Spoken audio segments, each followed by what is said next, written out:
This is Dean, and with my co-worker Andrea, we're going to take a video of the steps to produce a Department of Defense equipment lanyard. The first step is to take a pre-bought lanyard that has seared ends. We're going to loop it around a snap hook, approximately 1 inch. We're going to use a sewing machine which runs on air and has a motor. So we have to turn it on, make the motor run, and the air to make the foot run here.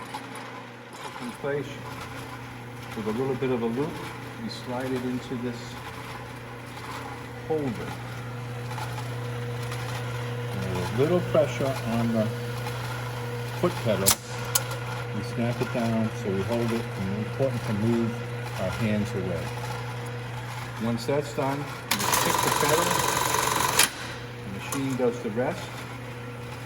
We have approximately a 7/8 sewing length. Sometimes it's important to cut the excess threads off. And now we move to step 2. Now we're moving to step 2. I want to show this little gizmo first. These are the keepers that go on the lanyard. And what we do is we hook up a heat gun to this ancient shredder, it's called, but it's more like a cooker. And what it does is it makes the keepers a little bit more flexible so you can make them work easier. Again, this is a jig probably made in long before Andrea was born anyways. I don't know if you can see this, but we have to slip one of those keepers onto this, which is actually a bicycle spoke. It's got a little curve there. Hook the lanyard around it. Comes through this hole. Pull it nice and taut. And then the process is to move this keeper all the way up. First over 2 strands, then over 3 strands. And finally over all 4 strands where the sewing was. Try to show it as much as you can. So you've got a little bit of this tail pulling out. They like it to be around the length of that, where that black line is. So because they're adjustable, we can give it a little tug. Take it off. And we move to step 3, step number 3. Again, we're taking a keeper. This is an old ancient foot staple machine. The keeper is going to slide over this little channel. And we take the lanyard with a small piece sticking out, and it's important that that be on top.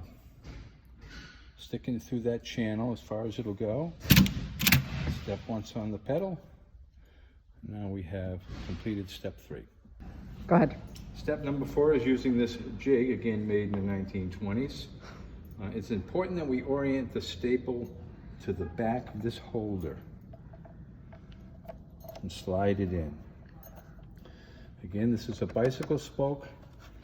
It's going to slide through the keeper. We're going to pull the strands out so they don't get mingled with each other. And we're going to pull.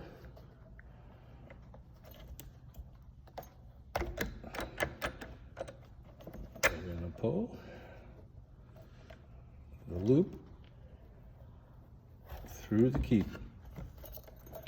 Once we've got that done, we move over to the same jig that we did step 2. We hook it on, slide it down once, turn it around, pull it taut. So again, that this keeper is lining up approximately with the line. Next step, same jig, 1 keeper inside the holder. Put the bicycle spoke through. On this end, A little easier to pull through. You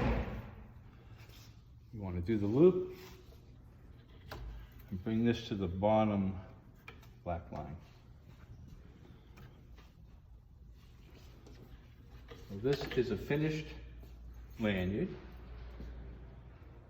And now we're just going to show how it gets packaged. So to package the lanyard, we do what's called a tri-fold, where we fold it once, and we fold it again. Insert into poly bag.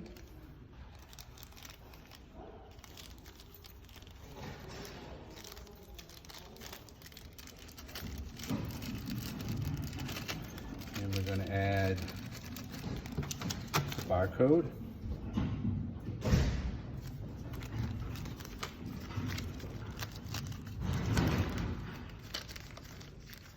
Sometimes it's easier to put the barcode in first, but you get the idea. And then we just have to heat seal it closed, like so. And then 100 of these items would go into a master carton. The carton will end up getting a RFID tag and a label.